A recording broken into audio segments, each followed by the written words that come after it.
Subscribe to our channel by clicking the subscribe button. Click the bell button and enjoy the latest uploads from our channel. अब अगला question है, in the figure we have angle 1 is equal to angle 2 is equal to angle 3. You have to show that angle 1 is equal to angle 3.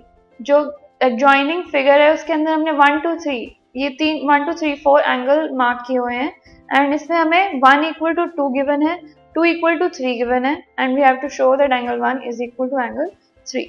So what we will do, we will proceed like this. सबसे पहले जो given चीजें हैं हमारे पास हम उनको लिख लेंगे. That is angle 1 is equal to 2, it is given, इसे मैंने इक्वेशन नंबर 1 मान लिया. And angle 2 is equal to angle 3, it is also given to us and मैंने इसे इक्वेशन नंबर 2 मान लिया. अब from equation number 1 and from equation number 2 we can say that अगर एंगल 1 एंगल 2 के इक्वल है एंड एंगल 2 एंगल 3 के equal है, इसमें एंगल 2 कॉमन आ रहा है हमारे पास. So we can say that angle 1 is equal to angle 3. The reason behind this is कि अगर कोई भी एक हमें एक्सप्रेशन गिवन है एंड उसी से रिलेटेड दूसरा एक्सप्रेशन गिवन है जिसके अंदर हमें ये दिख रहा है that things which are equal to the same things, कोई भी अगर 2 या 3 चीजें किसी सेम चीज के इक्वल होती हैं तो वो आपस में भी इक्वल होती हैं. That is things which are equal to the same thing are equal to each other.